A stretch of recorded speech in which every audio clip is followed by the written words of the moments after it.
Começar apresentando, gente. Eu sou a Cecília, conhecida também como Ceci Honey, no meio, principalmente do pessoal do Game Dev. E eu faço arte 2D, principalmente pixel art, concept art. E nós somos da Black Game Studios, que é o nosso estúdio independente. E sou uma mulher trans, autista e albina. E é isso, eu acho que. Eu não sei se. Bom, um áudio descritivo também.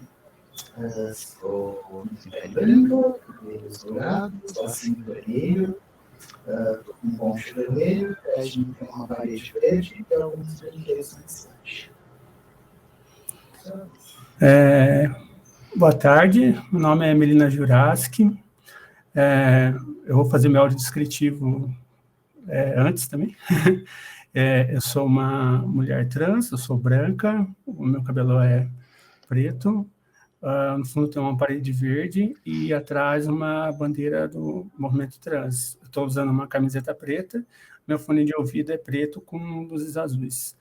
Bom, eu sou narrative designer e roteirista, no estúdio que eu e a Cecília a gente tem, que é, né, como ela acabou de mencionar, Black Game Studio, e também sou narrative designer numa startup de jogos educacionais que fica no Rio Grande do Norte. Eu trabalho remoto, né? Eu sou do Paraná, mas eu moro aqui em São Paulo.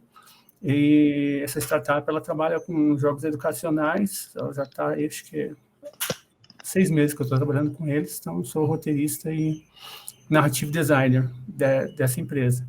A gente também, tanto eu quanto a Cecília, a gente é organizadora da Women Game Jam, que acho que é a maior game jam para pessoas diversas, reúne mulheres cis e trans, pessoas trans não binárias, homens trans. Tem agora a We Game Jam, que é junto, que é para homens trans e pessoas não binárias. Então, a gente já está há bastante tempo já com essa área de games e principalmente tentando trazer diversidade para esse meio. E entrando nessa questão de trazer diversidade para o meio, e isso é importante, nossa visão é de trazer diversidade quando você é uma pessoa de algum grupo específico, você tá lá, você ocupar o espaço em primeiro lugar, né? Mais do que qualquer coisa, pode ter certas posturas, mas antes de tudo, eu faço sobre esse espaço. Então, como tá o mercado? Ceci, rapidinho. Deixa eu só pedir para vocês irem mutando enquanto a outra fala. Eu acho que vocês estão no mesmo quarto, sim, e sim. aí tá tipo um delay. A gente está no mesmo estúdio, desculpa. Que isso, obrigada. Hein? É que o microfone dela pega o do ambiente. Obrigada. Então, e aí falando do ambiente, justamente falando de ambiente, então, como está o cenário hoje, né?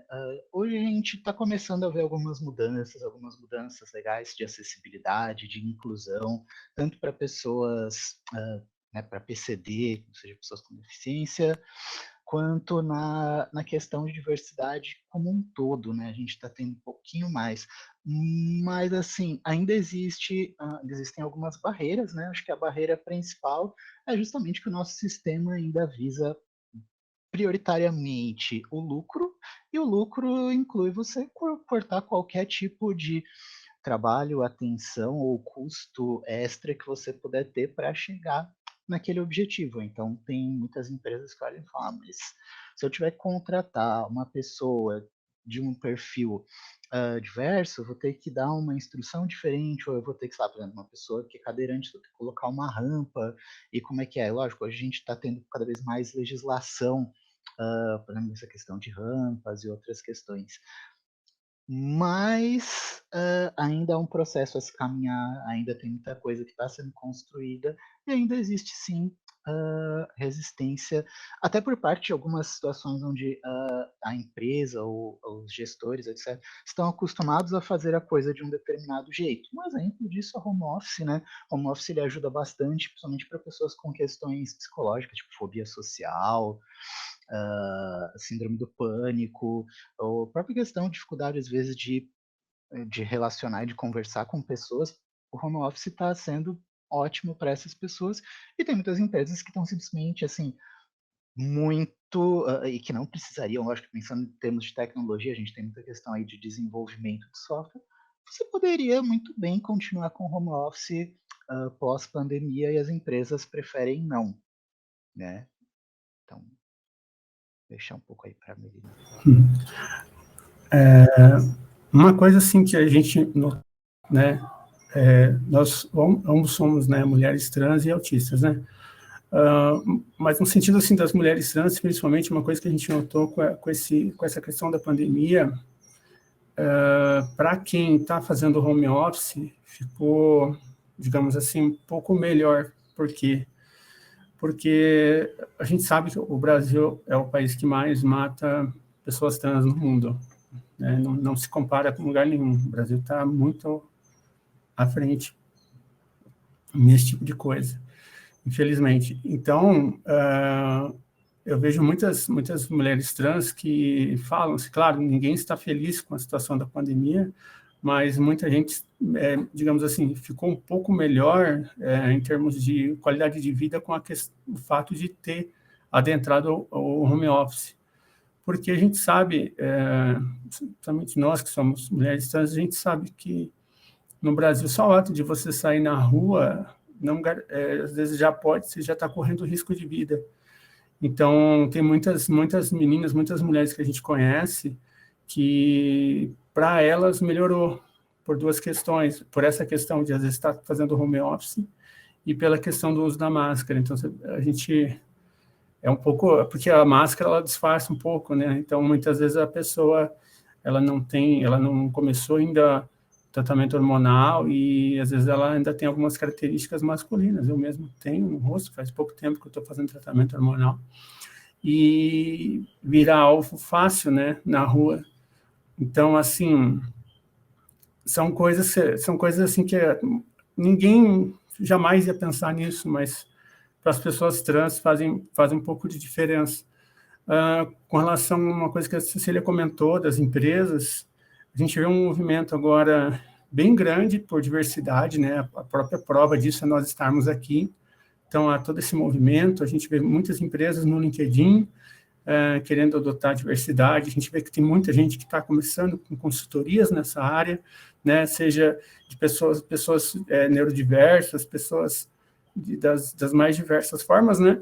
No entanto, a gente vê que, às vezes, tem algumas falhas em alguns projetos que, no sentido de que, como a Cecília disse, às vezes a empresa ela tá interessada em ter funcionários diversos, mas ela esquece que ela precisa se adaptar, e não só em termos físicos, porém em termos de treinamento dos outros funcionários, né? Não basta você colocar uma pessoa trans, uma pessoa autista, uma pessoa preta na sua empresa, né? E você colocar essa pessoa lá, se os colegas não estão preparados para conviver com essa pessoa, se os colegas não tiveram, digamos assim, um treinamento, uma conversa, algum enfoque, que a gente sabe que tem muita gente preconceituosa. Então, o que acontece? Às vezes a gente vê casos de pessoas diversas que elas conseguem, às vezes, entrar nas empresas. Aí, por isso que eu repito, o home office, nesse sentido, ele facilita um pouco, né? Porque o contato é um contato mais, digamos assim, distante, né? Mas aí, quando você está lá no trabalho, no dia a dia, lá, a pessoa está na mesa do lado, as coisas mudam. Então, às vezes, a pessoa não tem... o funcionário que já está na empresa, ele não tem um treinamento para saber lidar com essa pessoa diversa. Então, eu comento no caso da empresa para a qual eu presto serviço. Quando eu entrei, era muito comum, às vezes, me tratarem no masculino, mas não por mal, mas por falta de costume, porque a maioria das pessoas da empresa não tinha ainda trabalhado, convivido com alguém trans. Mas não, eu fui bem, eu entendo a situação também, a gente não pode ser sempre não se pode só combater por combater, tem que saber o que combater, né?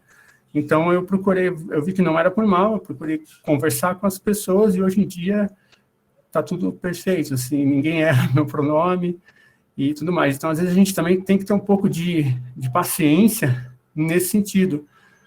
Nem sempre é por mal, mas, assim, sempre tem que haver algum tipo de treinamento, algum tipo de conversa por parte das empresas com seus funcionários ao trazer pessoas diversas. Senão essas pessoas vão acabar indo embora. A empresa vai perder, às vezes, bons funcionários diversos por conta desse detalhe, né? Se ele quiser falar agora. Então, aí agora a gente pensa, o que a gente precisaria mudar nesse cenário? O que a gente precisaria acrescentar aí para que isso fosse? Então, era importante duas coisas. É importante, primeiro, eu acho que desmistificar um pouco o peso que essa diversidade traz, mas ao mesmo tempo é importante entender a responsabilidade, tá? Mas transformar o peso em responsabilidade e principalmente entender os benefícios da diversidade. Então, assim, claro, a gente sabe que você lidar com questões, por exemplo, agora a empresa precisa, sei lá, pagar um suporte terapêutico ou o apoio psicológico para alguém que tem alguma questão psicológica, por exemplo, às vezes não é só a própria questão da pessoa ser autista, mas às vezes é a depressão que vem por viver uma vida muito tempo de exclusão, por viver uma vida de dificuldade social. Então é muito comum, muitas vezes, ter uma introversão, como eu falei, até questões de fobia social, síndrome do pânico, todas essas coisas assim são fortes e são questões que podem ser tratadas, que podem ser amenizadas, tanto com tratamento quanto até com as suas próprias políticas, por exemplo, a gente poder, né, você poder ter uma posição onde você não tenha que ficar o tempo todo lidando com as pessoas, ou pelo menos não ter que lidar o tempo todo presencialmente. É importante pensar que isso pode ser mais simples do que as pessoas fazem imaginar ser. Isso é legal. Lógico, a questão de tratamento é algo que demanda tempo, mas sim, dá para você ser inclusivo, dá para você ser acessível com algumas medidas um pouco mais simples e um pouco mais baratas do que as pessoas imaginam. A própria questão de educação, dessa desmistificação, às vezes com algumas reuniões, como a Melina falou, com uma conversa ali, explicando alguns termos, explicando que determinados termos são preconceituosos, são capacitistas, isso às vezes, né, um pouquinho ali que a gente faz já dá uma ajudada no ambiente de trabalho, a explicar, ó, determinada pessoa precisa de uma determinada coisa. Se der alguma coisa, vocês podem dar um auxílio. Por exemplo, a pessoa às vezes tem problema de visão, que é uma coisa mais simples, né? Eu, por exemplo, tenho, então sempre fui aquela pessoa que as pessoas tinham que chegar e às vezes ler alguma coisa para mim que estava mais longe, ou me ajudar a ler alguma coisa que estava pequenininha, né? Então, né, alguém que tem alguma dificuldade de locomoção, então, qualquer coisa, alguém ajuda a pessoa aqui a se locomover, ou tirem os objetos.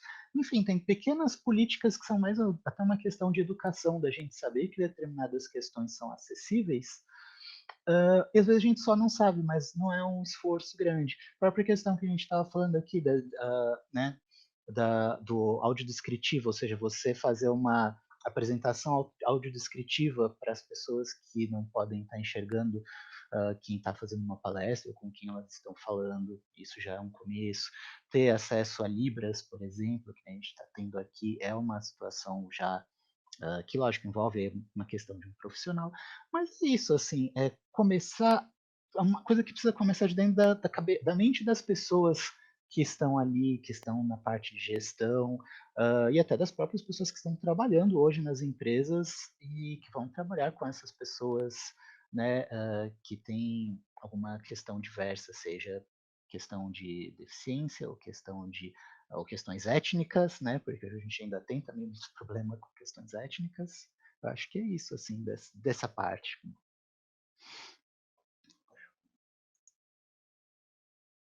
Aqui para fazer minha fala derradeira aqui, Eu acho que a gente está como eu falei, a gente está nessa tendência das empresas contratarem pessoas diversas. Eu acho que isso é maravilhoso. Eu vejo que tem muito movimento, como o pessoal que a gente está participando, inclusive, do Autismo Tech, tem o projeto Transpor para pessoas trans, enfim, tem vários projetos, várias iniciativas ótimas. Eu acho que essas iniciativas, elas são necessárias e precisam haver mais iniciativas como essa.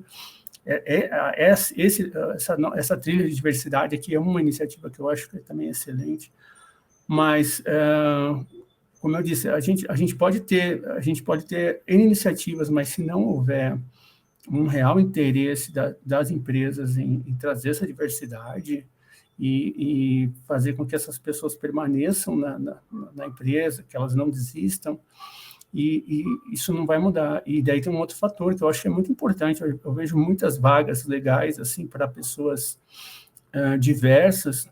No entanto, muitas vezes o empregador ele se esquece que, por exemplo, vamos pegar o exemplo de uma pessoa trans de novo, né? Que é a coisa que eu mais sinto na pele, mais do que ser neurodiverso até. As pessoas trans, geralmente, elas sofrem tanto preconceito dentro de casa, muitas são expulsas de casa, vão viver em situação de rua, vão ter que, enfim, fazer outras, né? Muitas pessoas vão até para prostituição e muita gente, às vezes, não consegue sequer frequentar uma escola. Então, eu vejo assim, às vezes eu vejo muitas vagas, uma pessoa, essa vaga é direcionada para uma pessoa trans. Ok, legal, mas aí você vai olhar as coisas que a vaga pede e você sabe que dificilmente alguém trans teria esse currículo. Por quê? Porque chega na escola, a pessoa já sofre um preconceito pesado. Se ela chegar na faculdade, se ela conseguir chegar na faculdade, né, porque ainda, algumas universidades, para ajudar, tem uma certa cota para pessoas trans, mas são pouquíssimas, e se ela conseguir permanecer lá dentro, porque a pressão lá dentro, o preconceito é muito grande, inclusive de professores, eu já vi muito isso, inclusive de professores.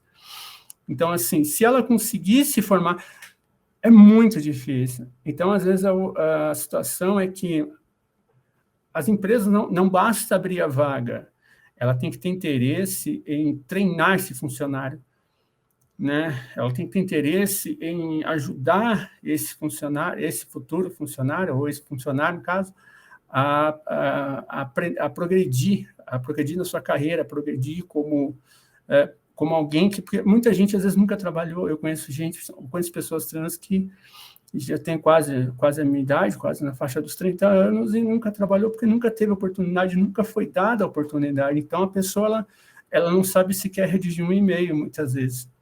Então, é importante saber isso, levar... Eu conheço pessoas autistas que também nunca conseguiram trabalhar, né?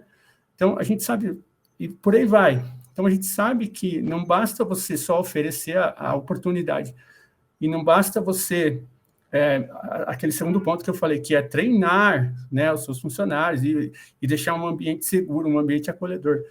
Você tem que ir além, você tem que pegar essa pessoa e também treiná-la, você tem que dar a ela segurança para que ela possa fazer o trabalho dela, desempenhar bem o papel dela. Porque se ela não tiver essa segurança, não vai adiantar, vai ser mais um caso, né, de alguém que tentou ali, fez o possível para entrar no mercado, mas acabou desistindo novamente. Por quê? Porque as barreiras são muito maiores do que aparentam ser, né?